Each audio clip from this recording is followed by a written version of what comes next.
Le festival d'un pays qui a une si prestigieuse tradition littéraire. Un monólogo interior no es sencillo hacer una película. Sonaba ya clásico disolviendo las gafas. Shall not be seen to more. I wrote this essay, which is 59 facts about Albertine. Filbita para mí es una exquisitez. Comparte saberes para los chicos y para los grandes. Podemos expresar lo que queremos. Mi cuerpo argentino pretende ser irónico. El escritor lo es siempre de la literatura que falta. Hay una cuestión geográfica en la circulación de la literatura, una cuestión de mapas y fronteras, ciertas rutas que lleva tiempo recorrer.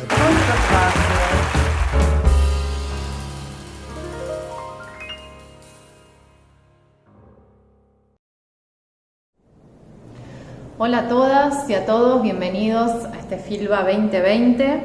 A continuación vamos a ver una entrevista a la gran autora norteamericana Siri Hustvedt. Estamos muy pero muy felices de que finalmente Siri Hustvedt esté en este festival. Ella es autora de muchísimos libros de ficción, de no ficción, Recuerdos del futuro, Todo cuanto amé, La mujer temblorosa son algunos de sus títulos que están publicados por Seix Barral actualmente. Ella va a conversar con Eugenia Zicavo, socióloga, periodista, sobre todo una gran lectora. Así que esperamos que disfruten mucho de esta charla. Agradecemos a la Embajada de Estados Unidos en Argentina por darnos la posibilidad de que Siri pueda participar este año del festival. Recuerden suscribirse a este canal de YouTube para ver las actividades que quedan de Filba y también las que ya pasaron. Recuerden que las pueden ver cuando quieran. Y también los invitamos a comentar esta entrevista y el resto de las actividades que estamos haciendo en el festival con el hashtag Filba 2020. Así que los dejo con Siri Hustvedt. Muchísimas gracias. Hi, Siri. Nice to be talking to you. It's a pleasure for me. I'm really happy to be here in our strange new COVID reality, but I'm delighted to be here. In this strange year, whatever here it is, in this pandemic world, but I'm still delighted. Yeah, me too. And I see you very well, so that's the important thing. Yeah, it is. In your latest book, Memoirs of the Future, which I have to tell you I love, you recount your experiences as a newcomer to New York in the late 70s, when everyone you knew used to call you Minnesota, something that I didn't know before. And one of your themes, it's the invisibility of women in the field of art. You deal with it in Blazing World, when a woman artist hides behind 3 male artists so that her work is recognized. And in Memoirs of the Future, you recover different female figures from literature, but also from other arts. And I guess many of us, or at least me, know their names for the first time because of your novel. What do you think is the current situation for women in art and in literature in particular? It's a big question. I think that it goes on, what I call the masculine enhancement effect and the feminine diminishment effect, because there's something about the idea of masculinity and power that is deeply present in certainly in the West and elsewhere, but Western culture is obviously what I know best. And this has been going on for, since the Greeks, and the idea that intellect, spirituality, all the higher functions, as it were, are associated with men, and the body and nature are associated with women. And because culture, the intellect, and the spirit have been so aggrandized, this has meant that women have largely been kept out of culture. And when they are inside the culture, their work is often denigrated.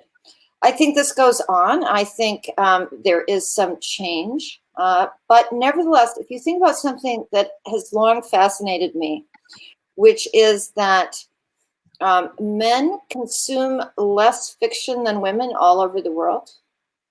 And they are very reluctant, especially, I have to say, heterosexual men are very reluctant to read or consume art by women.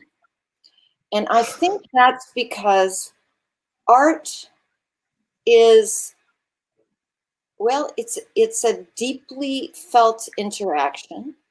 And say when you read a novel written by a woman, you have to give yourself up to the voice of the book. And by giving yourself up to that voice, it is a form of submission to the authority, literally the authority of the book. And that can feel deeply uncomfortable for a lot of men. So how do you get around that? Well, I think by becoming conscious, deeply conscious of feelings that many people don't even acknowledge. Right? I cannot tell you how many times I've heard someone say to me, I don't read fiction, but my wife does. Would you sign the book to her? The idea of asking a woman to sign her own book to a man, even that can feel a little dicey, as if the hierarchy is being overturned. This isn't discussed much, I find, but I think it's important to bring all of it out into the open. And one can have a certain sympathy with men who are feeling emasculated because they've been educated in that culture for forever, and at the same time understand how silly it is. Right? I mean, it's deeply silly. First of all, books are disembodied, quite literally disembodied. I mean, books do not have breasts and genitalia, penises, and I mean, none of that is present when we read. Nor is it present when we look at paintings or listen to music. But the, hovering presence of a female writer or artist or, a composer can create in the audience discomfort and an unwillingness to submit to that art. I've never thought before about this submission thing that you talked about, this attitude of submission when you read or when you are delighted by a work of art. Maybe, I think you're right. I think you're positively right.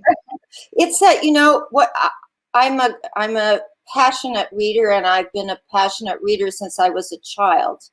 And what is simple about this is that you have to give yourself up to the voice of the book. It is actually a form of possession. In literature, I think more deeply than any other kind of reading, because it is often emotional, and you're entering into the lives of other people in ways that you may never have an opportunity to do otherwise. All of our lives are constrained by, well, who we are, who we see, what we do, what class, color, sex, gender we are. And so reading literature particularly affords us an opportunity to enter both spaces and psychologies that we might not be able to enter otherwise. There is some danger in that. There is some danger. But even if you're reading a science paper or a work of philosophy, you have to give yourself up to the thought of the other, right? Or nothing will happen to you.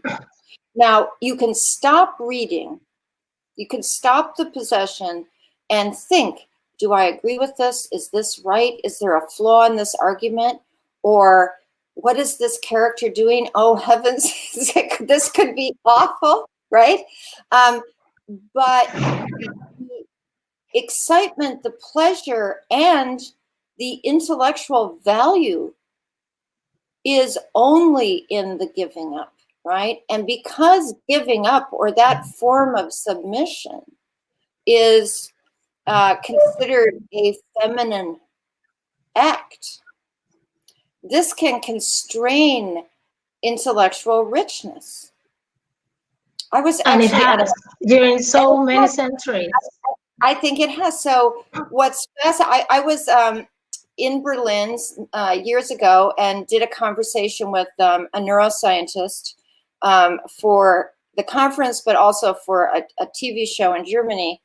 And we were talking about reading and narrative. And what fascinated me was, at one point, this is a wonderful, highly intelligent person, he said that when he reads novels that are too overwhelming, he feels he's losing his own self, and he has to take a little break, and then he'll go back to it. And I thought, well, this is very interesting, because I understand that. A few people have told me that about some of my books, that it gets overwhelming and they back off and return. But I think because women have been acculturated to serve more than men, certainly, to please, to serve, to listen. That I'm not talking that much. And to refrain from speaking.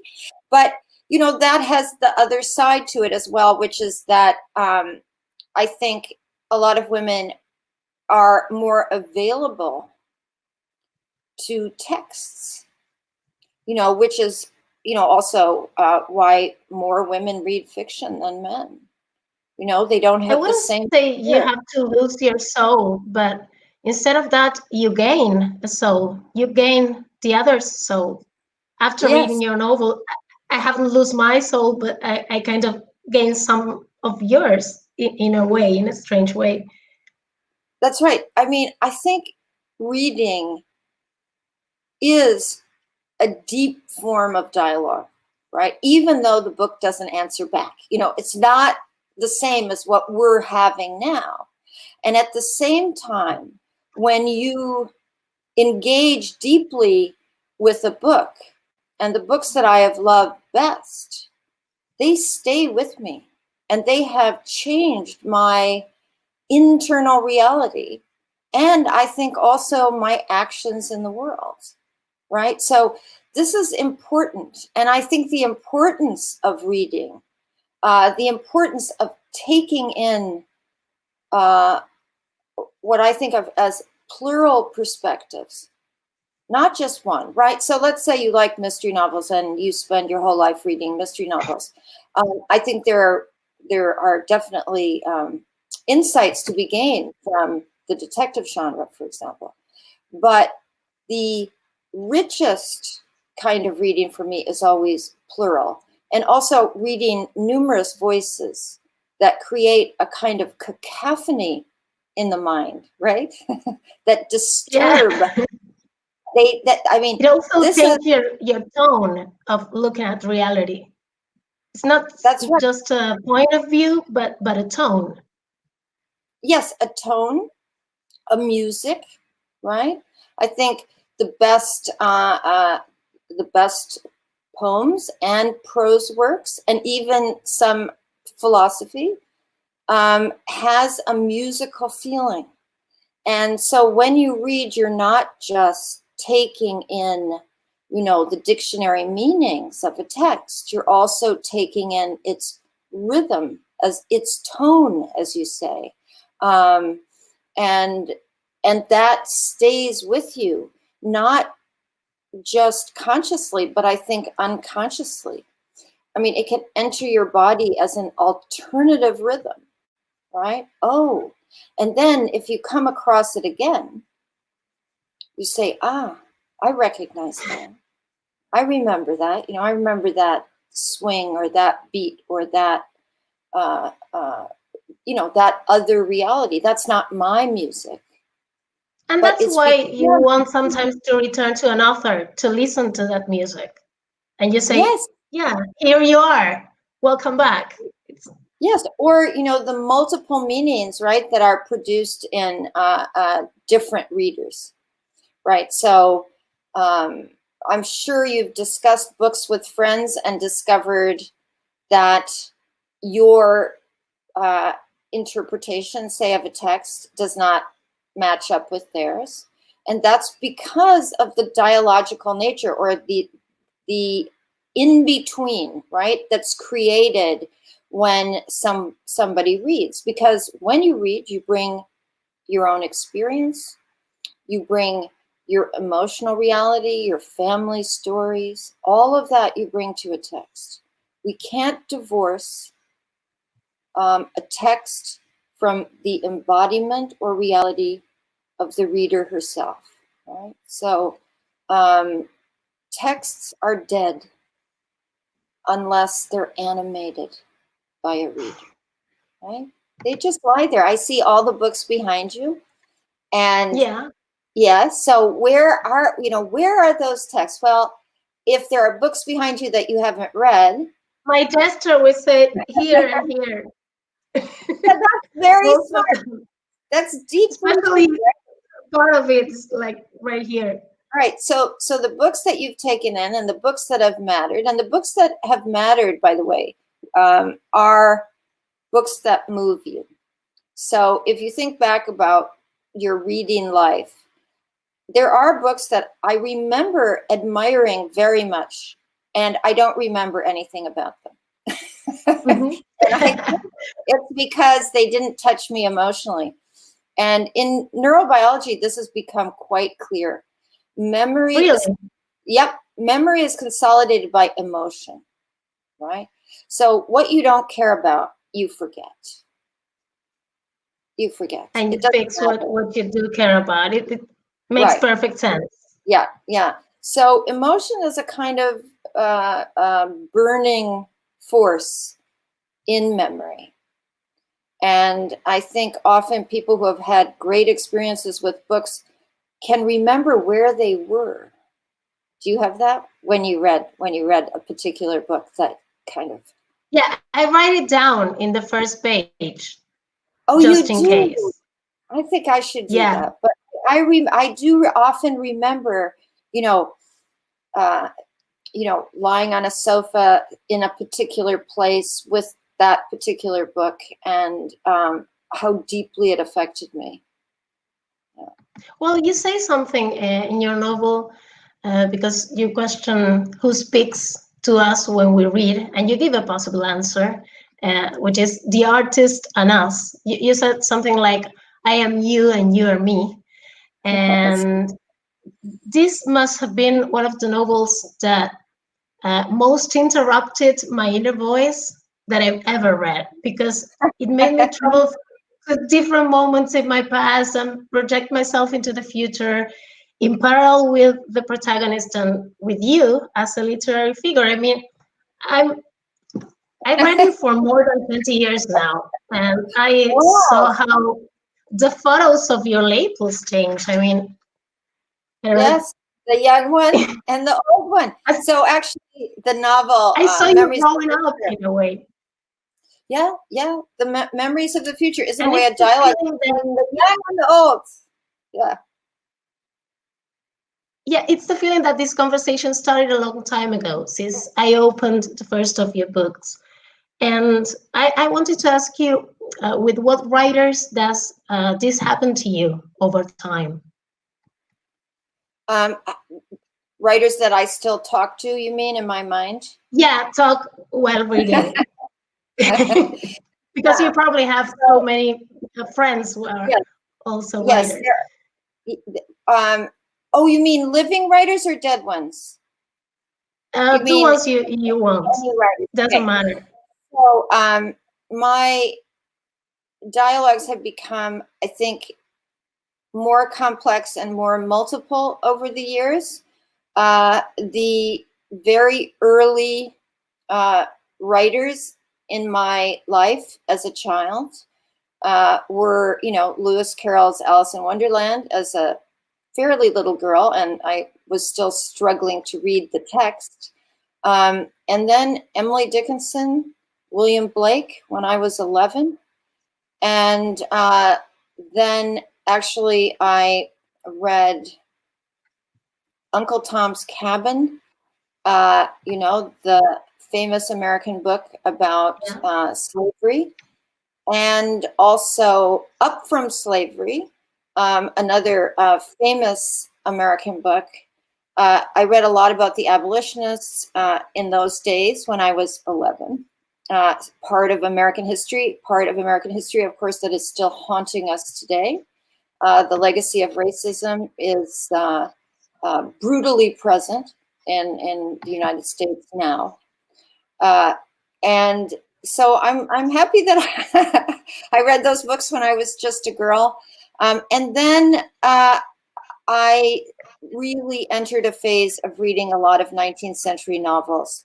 That included Jane Austen, the Brontes, Dickens, who I ended up writing my dissertation on at Columbia University. And then as a teenager, again, as a young activist against the Vietnam War, and I became a feminist then at about 14.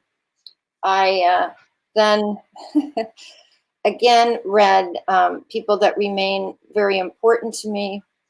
James Baldwin, for example, and Audre Lorde, but Henry James entered the picture. I mean, there's so many people, and later philosophy, a lot of philosophy, from Plato onward, and probably the most important couple of philosophers. Remain very interested in Simone de Beauvoir, Merleau-Ponty, the French philosopher. All of this is an ongoing, these are ongoing conversations. Mm-hmm. So, I'm sorry. Yeah. No, go ahead. No, that you mentioned the names of women of the Dada movement, especially this Baroness Elsa, which is a wonderful character. And most of her poems weren't published until a couple of years ago, a decade ago, in Body Sweats. And in her case, you also tell the anecdote that Duchamp's famous urinal is not Duchamp's, but hers. And why do you think that with such an attractive life and work, it took so long to come out of the shadows in this particular character? It remains a controversy. There are people who really, I think, are frightened of losing the attribution to Duchamp. I think the evidence is fairly overwhelming that she is the author of the urinal. But what is maybe even more fascinating is what this means for art by women, right? She was radical even by Dada standards, right? She was a trailblazer. Dada. I mean, I read about her after reading the novel. It's unbelievable. Even Duchamp, I quote it in the novel. Duchamp said, the Baroness is not a futurist. She is the future. I think he knew, and you know, she was noticed, but people were, I think, terrified of her. She embodied, you know, a kind of art aggression that really scared people. And I think continues to scare people. And what do you do then? Then you make it ridiculous. You make it unimportant. You ignore it. This is a powerful political tool. Ridicule is very strong. And if you look at, you know, the history of women artists, this is often what has happened. I mean, her reputation has been recovered somewhat, but I don't think it hasn't approached what is her due as a groundbreaking radical Dada artist of the period who made both visual art and wrote poetry that is original. So we have to work on getting her back. Well, you made me know her. I didn't know anything about this character before your book. Yeah, she remains very obscure. I mean, when book tour was still a reality, and I was traveling for the book in Europe, I would always ask, you know, the audience, how many people knew about Elsa von Freytag-Loringhoven? And, you know, there would maybe be 2 or 3 hands that would go up in an audience of a few hundred. And that tells you that is the level of her obscurity. And this is the level of masculinity and power and patriarchy. I mean, you know, it's so obvious. It's right there. It is. It's obvious, but it bears repeating that in a way we have to always ask ourselves, who is telling the story? This is a question in the novel as well. Who gets to tell the story? Who is narrating? And in the first paragraph of the novel, it's not I, actually, it is a narrator. And I just have to tell you, I wish they had, but nobody called me Minnesota. I made it. Yes, I'm sorry. I was so happy with that nickname. Yes, I'm sorry. You're killing my fiction. Make fiction fiction again. I know. Well, anyway, but she says, what I didn't know then, and I know now, is that as I wrote, I was also being written, right? So who is writing? Who is telling the story? So I think we, all of us, you know, in various ways, are being written by the cultural fictions that are very much alive in the world, right? And one of those fictions is what we were talking about earlier, and that is that men have a much greater allowance to speak. I mean, and this goes really, this is quite cross-cultural. I mean, I feel it in at, you know, psychiatric conferences, neuroscience conferences. It is men who ask the first questions, who take up more time, and the women generally lag behind because the power structures as they are do not allow for the same openings for women. And then, you know, you have the whole class and color thing. So Black people, brown people, people who have not been invested with the power, also shunted away. And I think we have to remember that, I mean, this is hardly an original comment, but that misogyny and racism go hand in hand. They do. They always did. And in your book, you name many women as your childhood heroes, like Joan of Arc or Florence Nightingale, Jane Eyre. Did you have them as heroes already in your childhood, or did you rescue them now for the book? No, they were definitely heroes. And when I was, again, really, I suppose there came a moment when I could read what I thought of as small print, you know, little tiny printed books. Of course, that had nothing to do with that. It had to do with making a certain cognitive leap that children do around, you know, 11, 12, 13. Suddenly more abstract ideas become available to you because, well, you're maturing. So I was very attracted to biographies, many of them, you know, written for young people, about women who had done great things, right? So one of my early heroines was Harriet Tubman, a former slave who was active in the Underground Railroad, getting escaped slaves to the North. And I, you know, I vividly remember the covers of some of these books written for children, you know, and, you know, I think some of these stories were romanticized. They're, you know, you have to return to the lives of these people because, you know, you learn more.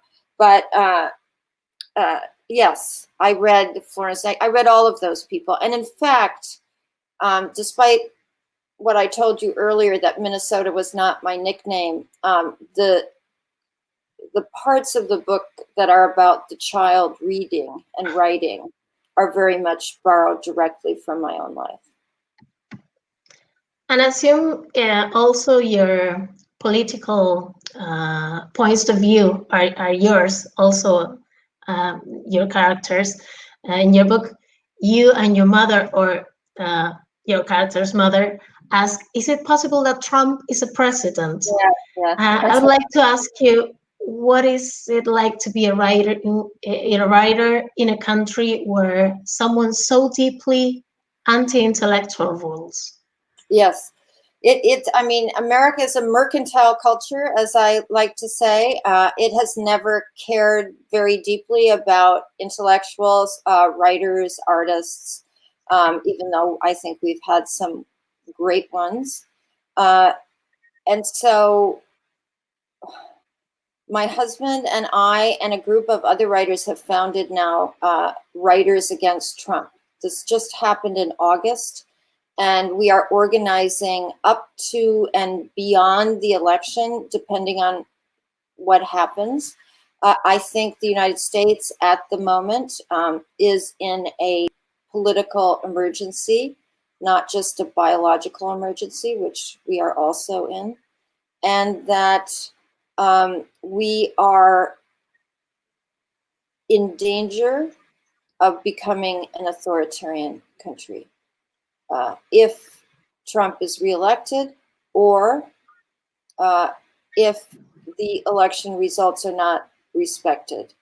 So this emergency right now is actually taking up a lot of my time organizing events. And I have to say, I think all of us, all the writers that started this organization, which now has about 1,500 members, are aware that, you know, the country is not standing or falling on what we think.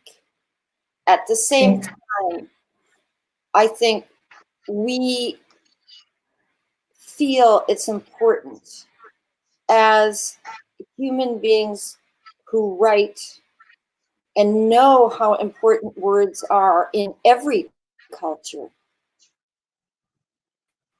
that we make a stand and that our words get out to the degree that it's possible. We are also, by the way, inviting foreign writers who care about the American election to go to Writers Against Trump and make a statement. And we will post it about why the US election is not important only for domestic politics, but actually for global politics. This, of course, has far-ranging meanings, including climate, the rise of authoritarianism all over the world, and racism that takes different forms in different cultures, but nevertheless is everywhere. And nativism is on the rise. Strong men are on the rise. And so I think this is not merely a domestic or provincial American problem. It's not. And what do you think is the place of writers in the political debate? Do they have space in the public opinion as intellectuals? Well, as it used to be? I think less and less. The United States has never had room for many voices. You know, there have been what are called public intellectuals. Susan Sontag, for example, was definitely a public intellectual. She was noticed. Noam Chomsky, of course. Exactly. So we have had a number of them prominent and have a legacy. They left a legacy. But,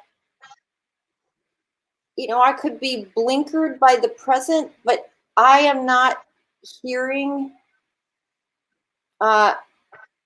those authoritative voices, intellectual voices, in the same way that I think that they had more room in decades past. I think there's a great suspicion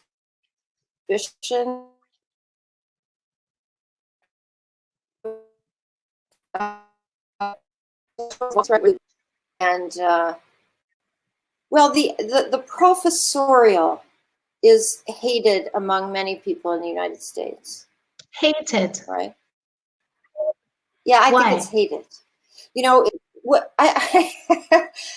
there's something in the American, you know, maybe I should say the white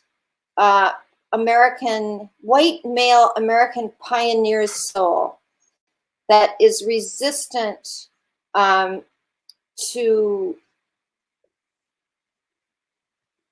expertise, to philosophical ideas, to intellectual life in general. Of course, all this is deeply important to me. And I think that one of the failures of American discourse, cultural discourse in general, is the failure to get to the deep issues, the really deep issues. You know, for example, what is power, right? What is the self, right? To what degree are people swayed by the context of where they're living, not just who they are, right? How do we think about individualism versus the collective? These are questions that should be constantly discussed. Can you hear me? I'm sorry, I lost your answer. Yes. Well, I think that the irony is that it's a resistance to the idea of authority often, right? That someone knows more than you do. You know, we are all ignorant, you know, and part of the human condition, I think, is ideally to recognize how much you don't know, right? How much I don't know. And that, again, in ideal circumstances, or the ideal circumstances I believe in, is that it spurs curiosity to uncover more. You know, not a single truth in my way of thinking, but to understand more and more about something that you're ignorant about. In the United States, for a long time, but I think it's come to a peak now in the Trump administration, what has developed is what I call belligerent ignorance, right? So it's angry ignorance. It's saying, I'm proud of not knowing all of this stuff, and I don't care, and I do not bow to the authority of people who have spent their lives, for example, studying climate. You know? Yeah. So, and studying social relationships, or studying social psychology, you know, or the fact that I really do believe that literature plays a role in knowledge, that literature is a form of knowledge, and history is a form of knowledge. And if we ignore the humanities and only read the sciences, that is another form of denying valuable knowledge. But you know, there's actually in social psychology, there's something called relative deprivation. And it's groups of people who resentful and angry perceive is somehow being raised up while they're being pushed down. This is interesting. So since we've been talking about women, I think many women have seen this happen in their own lives, that if a woman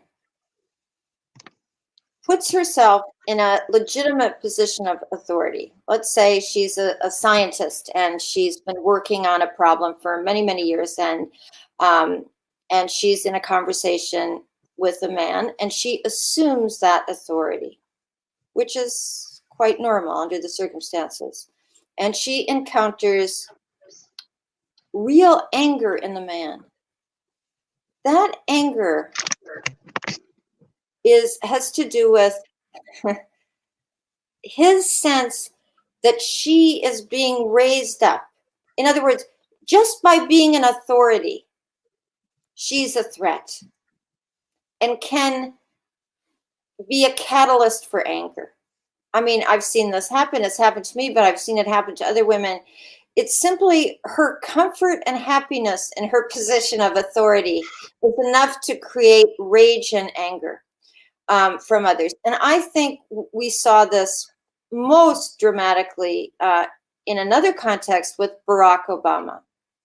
Barack Obama was a Black man who came from humble origins, who went to Harvard, and who was extremely graceful in his manner, very calm, rarely ruffled by anything. And he was president of the United States most dramatically. And this made not all people, but many white people furious. It wasn't that he was against them. It was simply the fact that he had been elevated to a position of power, and it made them furious. And this is the same. I mean, Hillary Clinton, again, I'm not talking about policy here. I'm only talking about perceived identity. As a woman, Hillary Clinton, who was a pretty moderate, middle of the road, Democrat, like many male middle of the road Democrats, was perceived as a demon, a monster by the right, but also by the mainstream press. She was continually, denigrated as a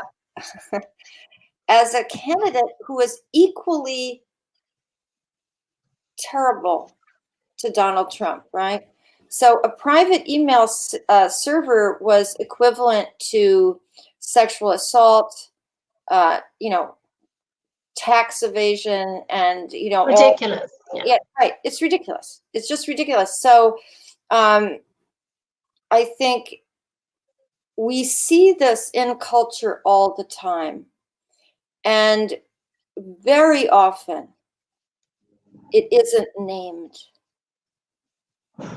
It isn't called its name, right? In fact, in your book, there are many moments of mansplaining, although it didn't have that name yet. No.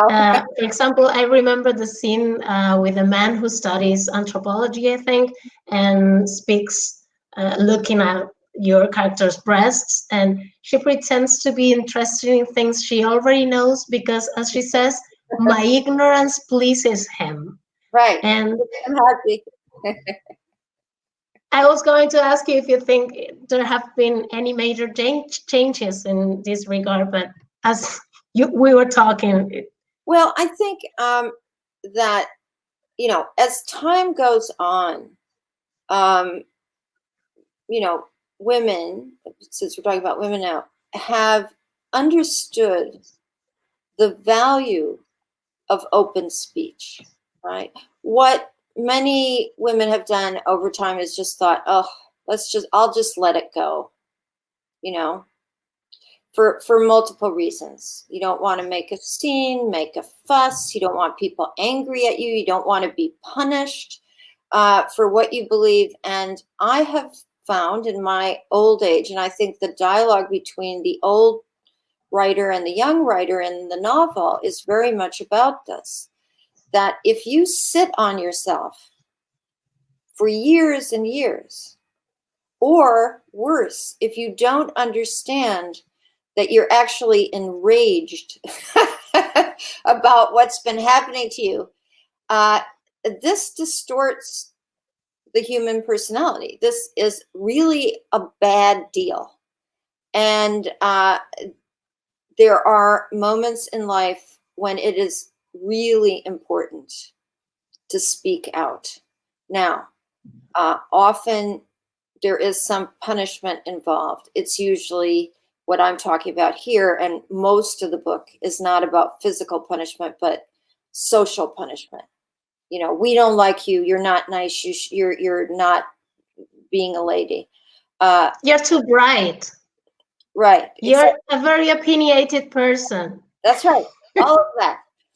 All of that, which rarely is directed at men when they have an opinion or speak out, or heavens. And you're also tall and pretty and blonde. Well, and, yes. Wow. Well, it's actually, I've started to think that aging is kind of a good thing. You think so? Yeah. Well, for me, I think because, you know, you lose your pretty self, and that loss, you know, which has well, the pretty self of youth, but not the pretty self. No, well, I know, but the fact is that external reality is something that haunts women much more than men, right? So that if you're perceived as a pretty woman in the world, the tendency to condescend to you is pretty strong. I mean, there are other features too, right? I think being a really tall woman has been helpful because I tower over a lot of people, and this is an advantage. But, you know, very small women, all of these physical characteristics play a role in how you're perceived. We perceive through types. You know, we are primitive in that way. We have expectations about how the world works, and we often slide the world into those expectations. We are biased creatures, all of us. And the way we can get out of that is always to reconsider. Or as Hannah Arendt said, you know, we have to try to avoid thoughtlessness, right, about ourselves. We were talking about violence before, or many forms of violence, and in Memoirs of the Future, you narrate how Minnesota suffers an attempt of rape, and how a neighbor and her friend save her. She says, "A broom and 3 women saved me." And she wonders what the one who wanted to rape her thought when they threw him out and returned home. And I had never thought of that point of view, because she continues to regret retrospectively, as if she could have foreseen it, why do you think many women feel it is their fault while men feel no guilty or responsibility at all? Yeah, I do think this is a deep question. It's something, of course, that we know from research, how women have a tendency to blame themselves. I do think this is part of a cultural narrative that has assigned to women the blame for male heterosexual desire, right? So that women, so let's say I'm really attracted to a man. I feel, sexually attracted while I'm Let's rape him. Then, it's not our fault. But I would never dream of saying that he made me do it, right? That if I then, reach out to kiss him or make some overture and the man, doesn't want it, I would never blame him for creating desire in me, right? This is the strange thing, that the culture has assigned to women the responsibility for male desire. That is really sick. Never thought about it. I'm just right. So if we do believe, and I think, as much as I'm interested in, the relationship between the I and the you and how these boundaries are sometimes broken down, I still believe there are boundaries between human beings. And the idea that, let's say a woman is wearing a short dress at a party and she's then sexually assaulted, and somehow it's her fault because her legs look too good to the man. I mean, it's like not being responsible for your own desire. No, it's completely irrational, right? It is nuts. And I think framing some of these issues in that way can help the discourse. It is crazy. And nobody says, nobody properly frames how crazy it is. There was that beautiful Chilean dance about sexual assault and rape. It was a choreographed dance that started in Chile. Anyway, all these women were. Yeah, I know it. We did it here in Argentina also. Yeah. It's and I thought, what a beautiful thing, because they shout out that this has nothing to do with, what you're wearing. I mean, these crimes are not about sexual flirtation, what we like about sexual interactions, say, between men and women. This is about power and often about punishment. Who do you think you are? And entitlement, right? Yeah, once again. The fact that I desire you is your fault. I'm gonna stick with that idea in my mind, because when you phrase it like that, it's so clear. I mean, it's not. Yes, I think that's it. But women too, we all, I mean, not all, I can't speak for all women, but I know in myself that, say, after even a minor encounter, I mean, one of the reasons I put that anthropology student in the book is that I had many encounters of that kind. And, the narrator does say, it wasn't just one man, it was all these men. And they kind of joined together in my memory. Men who not only mansplained, as the saying goes, but felt that that you owed them something. You owed them your attention. You owed them your smiles, your reverence, You're looking up to their authority, and that when they didn't get it, they could be very angry. And that anger is a big problem. In many when Minnesota's friends advised her to buy a knife, I remember the book King Kong Theory from Virginie Despentes, in which a girl is raped while she has a knife in her jacket pocket, and all she thinks about is, please don't find it, because it could be a weapon used against her.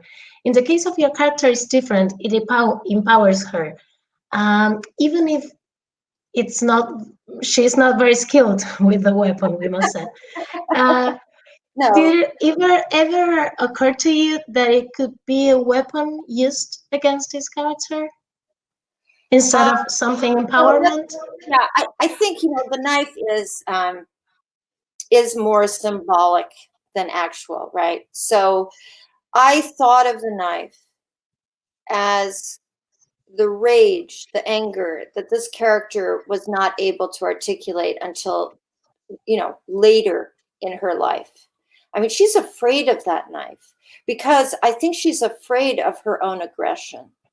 And so the arc of the book is that she is able to recognize, I think, at long last, her own anger and her own legitimate anger, right? That the anger she feels is not illegitimate, but legitimate.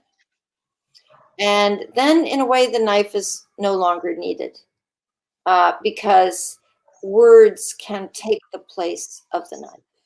She becomes her own knife in a way. She becomes the knife, and so therefore, the knife is called the Baroness, and she's carrying the Baroness with her, who is an image of artistic creativity, but also an image of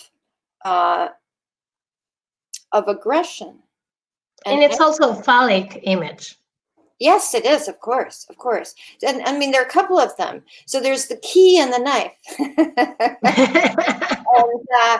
and the key too is, unlocking or finding what the secrets are. So I'm also playing with, all kinds of literary tropes from both 18th and 19th century novels and the detective genre. The suspense here is both philosophical and psychological, but it's seen as a form of detection. She is looking for a way out of forms of pain and isolation. Speaking of Norman Mailer, a character asks in your novel, didn't he stick a knife in one of his wives? And I didn't know that, but I Googled it, and he did indeed stab his wife one night. And although he did not fatally wounded her, what do you think of the culture of cancellation, this withdrawing support of public figures if they did something like that? I'm trying, I have a daughter, Sophie Oster, and she was saying, Mom, I don't use the word cancel culture because it's become too fraught. And I can't remember what she substituted it with. Now, so here's what I think. Societies, when they're moving, when they're changing, are changing social values, right? So a very simple thing that relates to feminism is all the women who, for example, tolerated having a man rub your knee under the table and not saying, or putting the hand away, just pushing the hand away under the table, but not saying anything because it was socially bad to do that. It would create a scene, everything, and who cares? So the hand just keeps going back to its spot, to the man.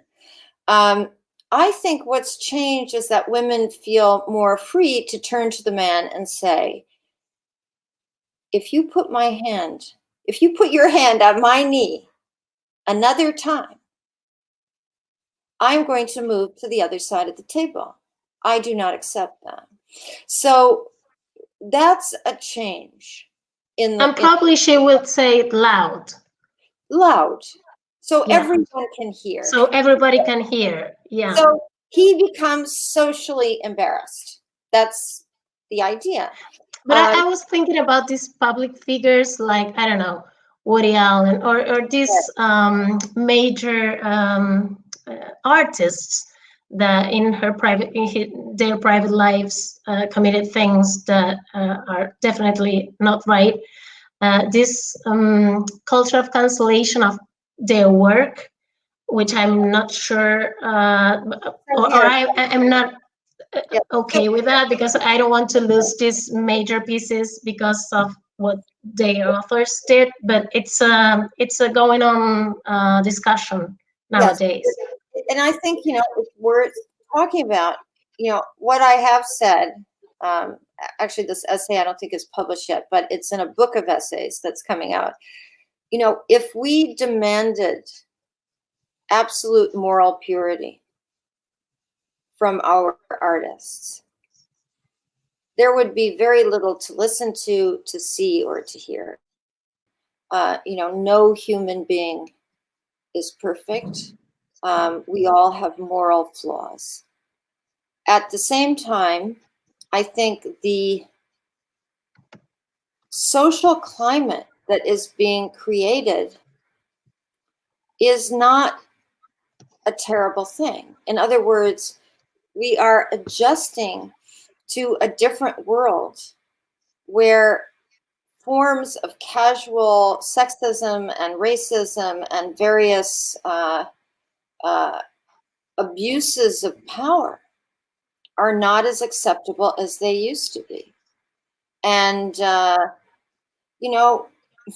most forms of ideological thinking are primitive.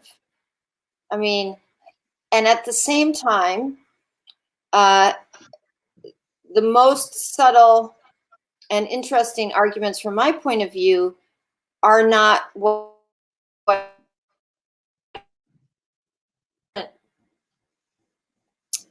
they're different modes of operating in the world.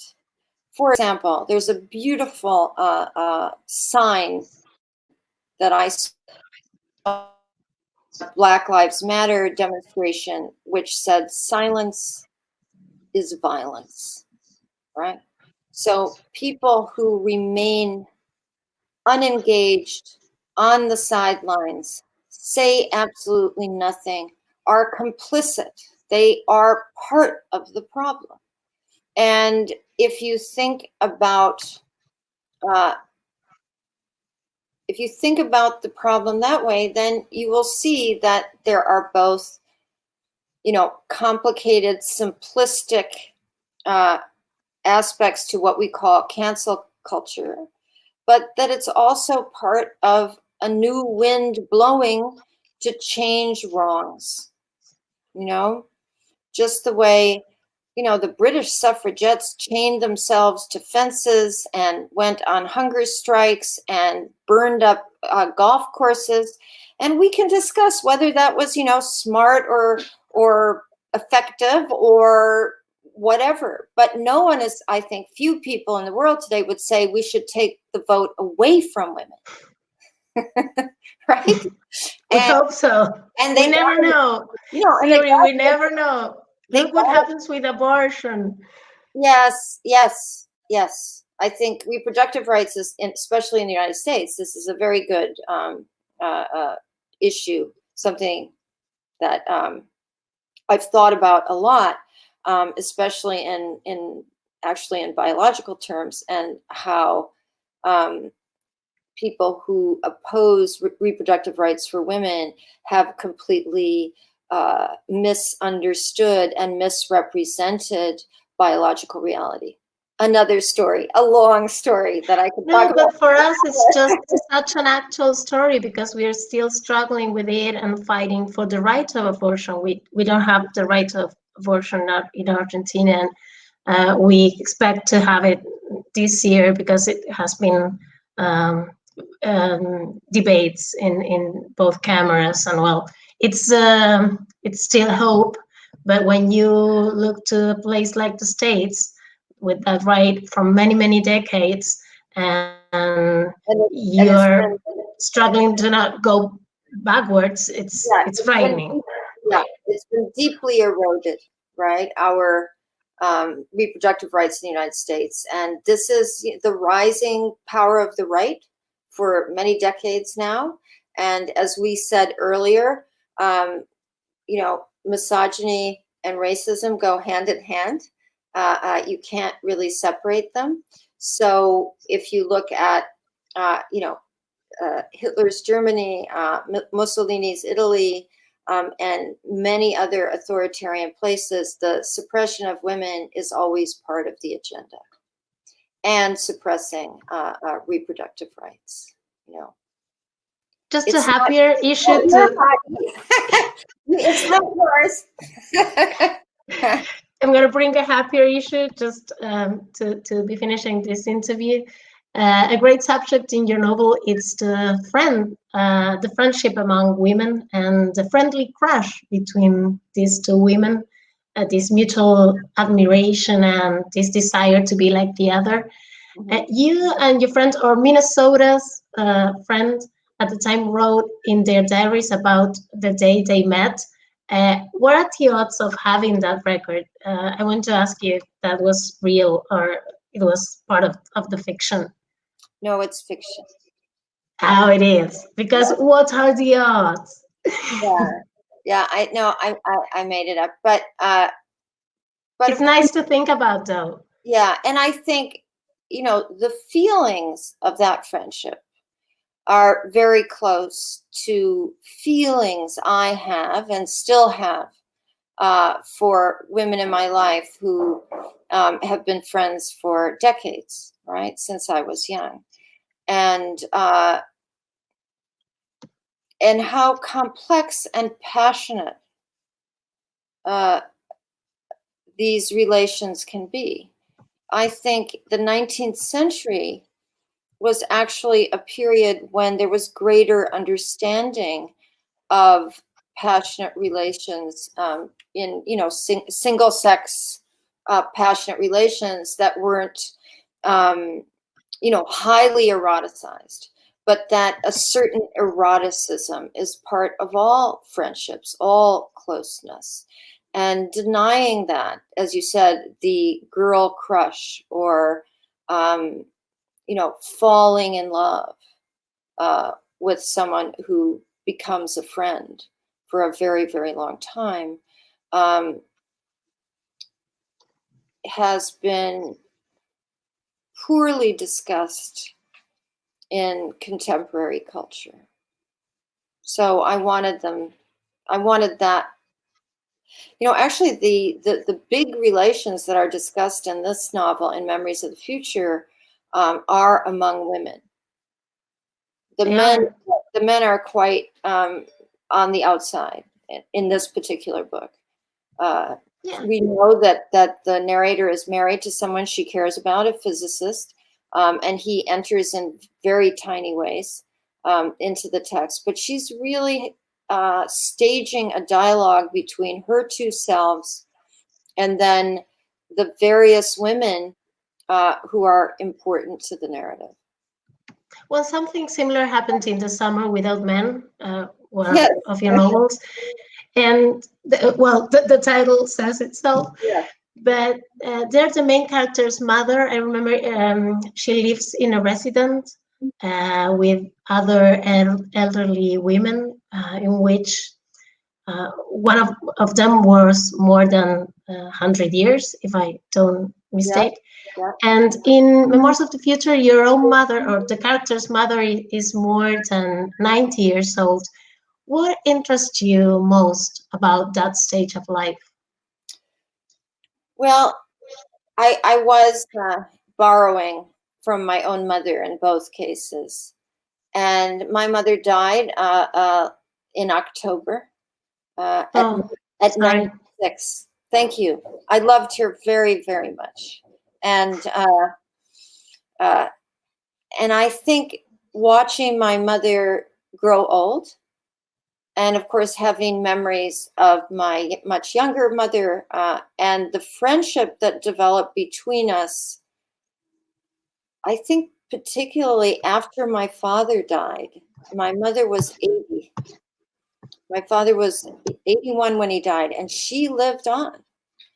And our friendship grew and developed after his death in ways that I couldn't have anticipated. And I'm very lucky that she lived so long, and that I, you know, a woman in her 50s then and a woman in her 80s. And as we went on to her death, we enriched ourselves with the other.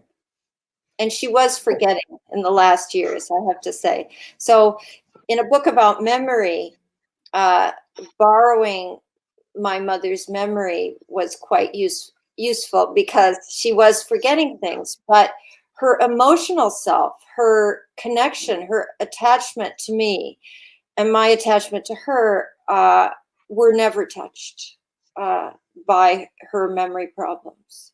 So we were lucky. Yeah. That's amazing. You were very lucky. I just want to, just because you mentioned this, I want to thank you because this book, I thought this was a gift that I gave to my mom.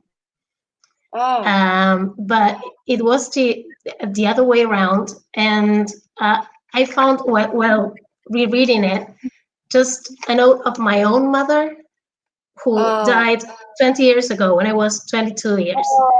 And for me, it was just a perfect circle, like finishing your other book and rereading parts of this. And it's my handwriting and her in the same book. And I wanted to share. I mean, it's like such a perfect literary circle that I wanted to thank you out loud. It is. And I'm sorry you didn't have your mother longer. I'm sorry too. She was great. Yeah. She's responsible for most of it. So there you are. She's still. Yes. Siri, it's been such a pleasure talking to you. I would speak to you like my whole life. I will continue conversating with you and talking to you through your books. Yes, Eugenia, I had a great time. I'm really, really grateful. Thanks a lot. Thank you. Thank you very much. And thank you for being in Filba, of course.